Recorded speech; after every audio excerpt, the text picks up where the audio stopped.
ওম শান্তি। 17 ফেব্রুয়ারি 2025 প্রাতঃমুরলি বাপদাদা মধুবন। মিষ্টি বাচ্চারা, বাবা তোমাদের অতিথি হয়ে এসেছেন, সুতরাং তাকে তোমাদের আদর সমাদর করতে হবে।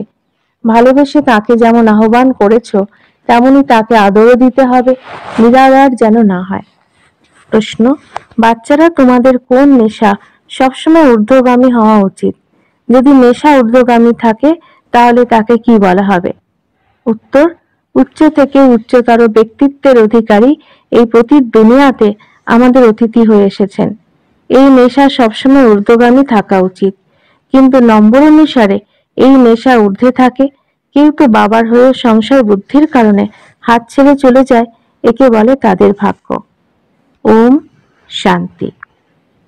ওম শান্তি দুবার বলতে হয়। বাচ্চারা জানে এক হলেন বাবা, দ্বিতীয় জন দাদা, দুজনে একত্রিত। ভগবানের কত উচ্চ মহিমা করা হয়, কিন্তু শব্দ কত সাধারণ। গডফাদার, শুধু ফাদার নয়, গড ফাদার হলেন উচ্চ থেকে উচ্চতর। ওনার মহিমা উচ্চ। ওনাকে আহ্বান করা হয় পতিত দুনিয়াতে। তিনি স্বয়ং এসে বলেন যে সত্যযুগ ত্রেতাতে কার রাজত্ব ছিল, কিভাবে হয়েছিল, এসব কারো জানা নেই। পতিত পাবন বাবা আসেন। কেউ তাকে পতিত পাবন বলে, কেউ বলে মুক্তিদাতা। তাকে আহ্বান করে বলে স্বর্গে নিয়ে চলো। উচ্চ থেকে উচ্চ তিনি। পতিত দুনিয়াতে আহ্বান করে বলা হয় আমাদের ভারতবাসীদের শ্রেষ্ঠ করে তোলো। ওনার পজিশন কত বিশাল, হাইয়েস্ট অথরিটি তিনি। এই রাবণ রাজ্যের দুনিয়াতে তাকে আহ্বান করা হয়। তিনি ছাড়া এই রাবণ রাজ্য থেকে কে মুক্তি দেবে? এইসব কথা যখন তোমরা বাচ্চারা শোনো তখন নেশা ঊর্ধ্বে থাকা উচিত, কিন্তু এই নেশা ঊর্ধ্বগামী হয় না। মদের নেশা চড়ে যায়, এই নেশা অপূর্ণ থেকে যায়। এখানে হলো ধারণ করার বিষয়, ভাগ্যের ব্যাপার। বাবা হলেন অত্যন্ত উঁচু ব্যক্তিত্বের অধিকারী। তোমাদের মধ্যেও কারো কারো নিশ্চয় থাকে। নিশ্চয় যদি সবার থাকতো তবে সংশয়ে সে পালিয়ে যেত কেন? বাবাকে ভুলে যায়। বাবার হয়ে তার প্রতি কোনো সংশয় বুদ্ধি থাকা উচিত নয়। বাবা হলেন ওয়ান্ডারফুল। গাওয়া হয়ে থাকে আশ্চর্যবাদ বাবাকে জানে। বাবা বলে ডাকে, জ্ঞান শোনে, অন্যদেরও শোনায়, তারপরে মায়া এসে সংশয় বুদ্ধি বানিয়ে দেয়। বাবা বুঝিয়ে বলেন ভক্তি মার্গে শাস্ত্রে কোনো সার নেই। বাচ্চারা, তোমাদের মধ্যেও কেউ কেউ মাত্র স্মরণে স্থায়ী হয়ে থাকে। তোমরা অনুভব করতে পারো স্মরণ স্থায়ীভাবে স্থায়ী হয় না। আমরা আত্মারা হলাম বিন্দু, বাবাও বিন্দু। তিনি আমাদের বাবা, ওনার নিজের শরীর নেই। তিনি বলেন আমি এই শরীরের আধার নিয়ে থাকি। আমার নাম শিব, আমি পরমাত্মা। আমার নাম কখনো পরিবর্তিত হয় না। তোমাদের শরীরের নামের বদল হয়, শরীরের প্রতি নামকরণ করা হয়। বিবাহ হয়ে গেলে নাম বদলে যায়, তারপর সেই নামটা স্থায়ী হয়ে যায়। বাবা বলেন তোমরাও এটা নিশ্চিত করে নাও যে আমরা আত্মা। বাবা নিজের পরিচয় দিয়ে বলেছেন যখন দুনিয়াতে অত্যাচার আর গ্লানি শুরু হয় তখনই আমি আসি। কোনো শব্দকে তোমাদের ধরে রাখার দরকার নেই। বাবা স্বয়ং বলেন আমাকে নুড়ি পাথরের ভিতরেও আছি বলে গ্লানি করে থাকে, এটাও নতুন বিষয় নয়। কল্পে কল্পে পতিত হয়ে গ্লানি করে, তখন আমি আসি। কল্পে কল্পে এটাই আমার পাঠ। এর মধ্যে কিছুই অদল বদল হতে পারে না। ড্রামায় নির্ধারিত। তোমাদের মধ্যে কেউ কেউ জিজ্ঞাসা করে তিনি কি শুধু ভারতে আসেন? শুধু কি ভারতই স্বর্গ হবে? হ্যাঁ, এ হলো অনাদি অবিনাশী ড্রামা। বাবা কত উচ্চ থেকেও উচ্চ পতিত পাবনকারী বাবা বলেন আমাকে আহ্বান করতে হয় পতিত দুনিয়াতে। আমি তো এভার পিওর, আমাকে পবিত্র দুনিয়াতেই ডাকা উচিত, কিন্তু না, পাবন দুনিয়াতে আমাকে ডাকার প্রয়োজন নেই। পতিত দুনিয়াতে আহ্বান করে বলা হয় তুমি এসে পাবন করে তোলো। আমি কত বড় অতিথি, অর্ধকল্প ধরে আমাকে স্মরণ করে আসছো। এখানে কোনো বড় মানুষকে আহ্বান করতে হলে 1-2 বছর আগে থেকে ডাকবে। অমুকে এই বছর না হলে পরের বছর আসবে। ওনাকে অর্ধকল্প ধরে স্মরণ করে আসছো। ওনার আসার সময় ফিক্সড হয়ে আছে, এটা কারো জানা নেই। উচ্চ থেকে উচ্চ হলেন এই বাবা। একদিকে মানুষ ভালোবেসে বাবাকে আহ্বান করে, অপরদিকে তার মহিমাকে কালিমা লিপ্ত করে। বাস্তবে ইনি হলেন সর্বাপেক্ষা শ্রেষ্ঠ গেস্ট অফ অনার, যার মহিমাকে কলঙ্কিত করা হয়েছে।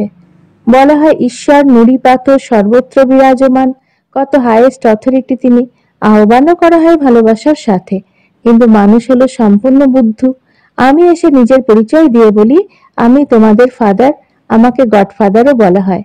যখন সবাই রাবণের কয়েদখানায় চলে যায় তখনই বাবাকে আসতে হয়, কেননা সব ভক্ত অথবা ব্রাইডস সীতাদের লিবারেট করতে। বাবা হলেন এখানে কোনো একজন সীতার বিষয় নয়, সব সীতাদের রাবণের কয়েদখানা থেকে লিবারেট করেন। এ হলো অসীম জগতের বিষয়।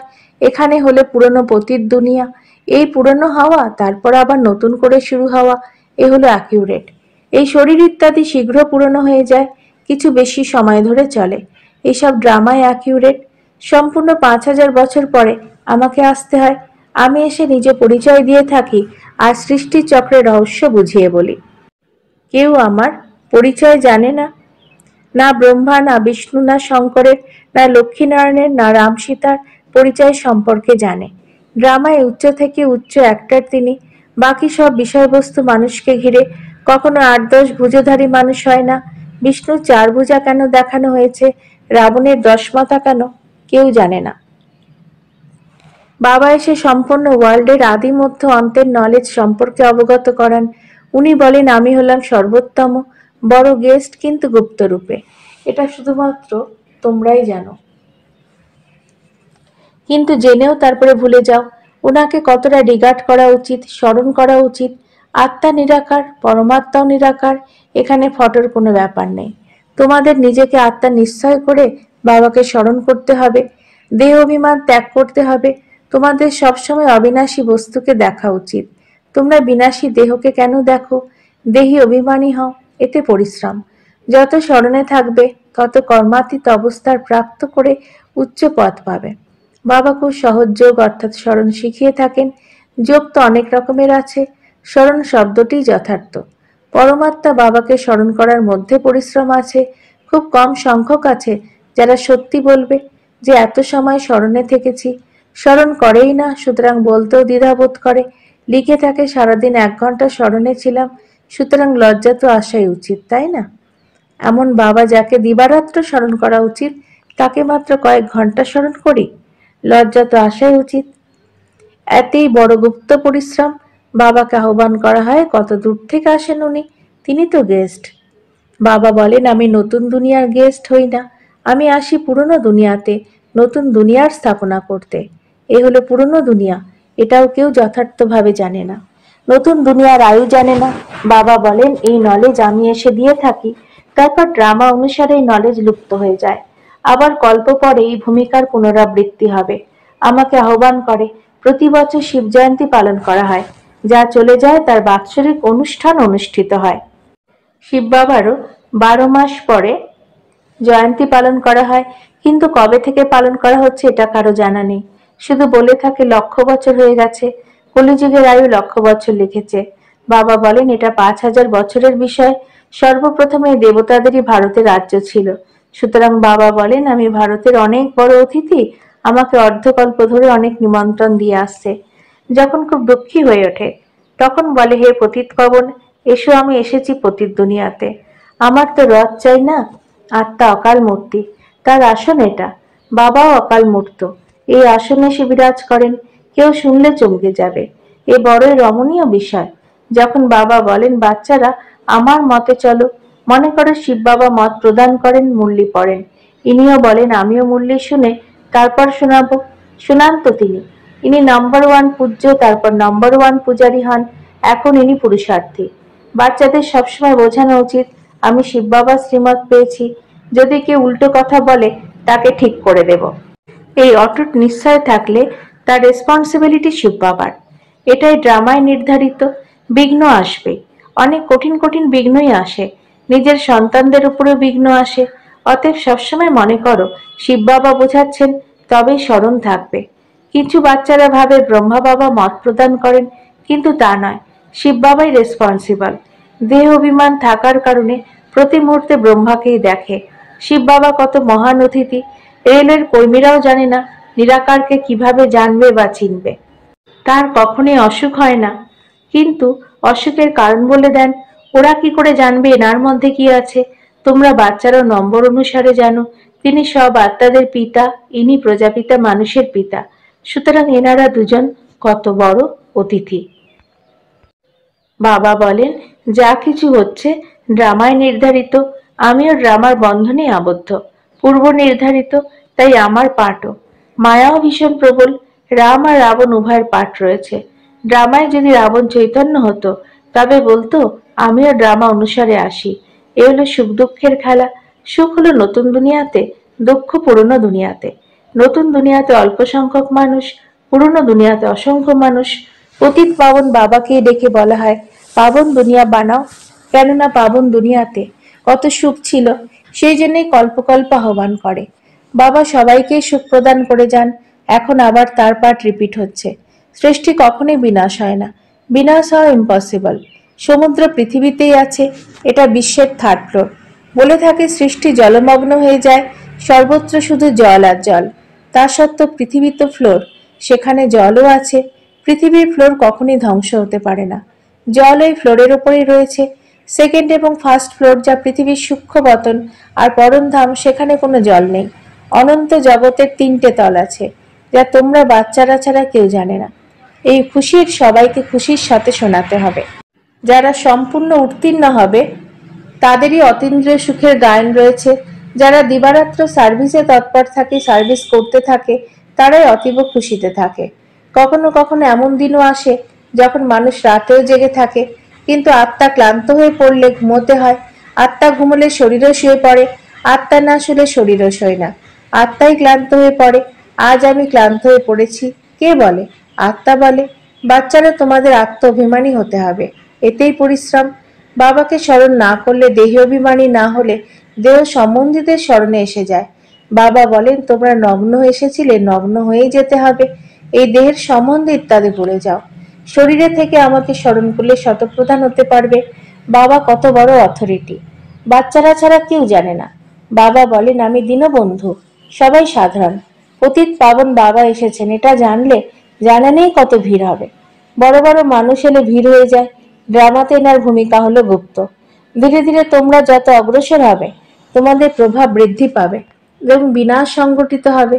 এমনি তার কিছু পাওয়া যায় না, স্মরণ করলে বাবার পরিচয় পেয়ে যাবে। সবাই পৌঁছতে পারবে না। যেমন যেসব কন্যা মাতা পরিবারের শৃঙ্খলে আবদ্ধ থাকে, তারা বাবার সাথে মিলিত হতে পারে না। কত অত্যাচার সহ্য করতে হয়, বেকার ত্যাগ করতে পারে না। বলে সৃষ্টি তবে কিভাবে চলবে? বাবা বলেন, সৃষ্টির বোঝা কি বাবার উপরে নাকি তোমাদের উপরে? বাবাকে জেনে গেলে এরকম প্রশ্ন করবে না। তাদের বলো, সবার আগে বাবাকে জানো, তারপর সবকিছু জানতে পারবে। বোঝানোর জন্য যুক্তি চাই। আচ্ছা, মিষ্টি মিষ্টি হারানিধি বাচ্চাদের প্রতি মাতা পিতা বাপদাদা স্মরণের স্নেহ সুমন আর সুপ্রভাত। আত্মাদের পিতা তার আত্মারূপী বাচ্চাদেরকে জানাচ্ছেন নমস্কার। আমাদেরও বাপদাদাকে ধন্যবাদ, নমস্কার। ধারণার জন্য মুখ্য সার: ১. সবসময় হাইয়েস্ট অথরিটি বাবার স্মরণে থাকতে হবে। বিনাশী দেহকে না দেখে দেহি অভিমানী হওয়ার পুরুষার্থ করতে হবে। স্মরণের প্রকৃত চার্ট রাখতে হবে। ২.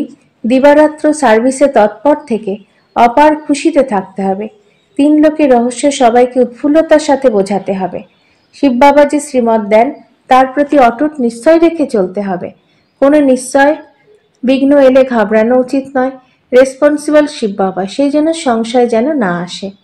বরদান: শ্রেষ্ঠ বেলার আধারে সর্বপ্রাপ্তির অধিকারের অনুভবকারী পদ্মা পদম ভাগ্যশালী ভব। যারা শ্রেষ্ঠ বেলাতে জন্ম নেওয়া ভাগ্যশালী বাচ্চা, তারা কল্পপূর্বের টাচিং এর আধারে জন্ম নিতেই নিজের আপন অনুভব করে। তারা জন্ম নিতেই সকল প্রপার্টির অধিকারী হয়। যেরকম বীজের মধ্যে সমগ্র বৃক্ষের সার সমাহিত হয়ে থাকে, সেই রকম নম্বর 1 বিলাতে জন্ম নেওয়া আত্মারা এসে সর্বস্বরূপের প্রাপ্তির খাজানার অনুভবী হয়ে যায়। তারা কখনো এরকম বলে না যে সুখের অনুভব হয়, শান্তির নয়, শান্তির হয়। সুখের বা শক্তির নয়, সর্ব অনুভবের দ্বারা সম্পন্ন হয়। স্লোগান: নিজের প্রসন্নতার ছায়ার দ্বারা শীতলতার অনুভব করার জন্য নির্মল আর নির্মাণ হও। অব্যক্ত ইশারা: একান্ত প্রিয় হও। একতার একাগ্রতাকে ধারণ করো। সর্বসম্বন্ধ, সর্বরসবোধ একের সাথে গ্রহণকারী একান্ত প্রিয় হতে পারে। যখন একের দ্বারা সর্বরসবোধ প্রাপ্ত হতে পারে, তো অনেকের কাছে যাওয়ার প্রয়োজন কি? কেবল এক শব্দই স্মরণে রাখো, তাতে সমগ্র জ্ঞান এসে যাবে। স্মৃতিও এসে যায়, সম্বন্ধ এসে যায়, স্থিতিও এসে যায়। আর সাথে সাথে যা কিছু প্রাপ্তি হয়, সেসব ওই এক শব্দের দ্বারা স্পষ্ট হয়ে যায়। একের স্মরণ স্থিতি একরস আর সমগ্র জ্ঞানও একই স্মরণেই প্রাপ্ত হয়। প্রাপ্তিও যা কিছু হয় সেগুলিও একরস থাকে। ওম শান্তি।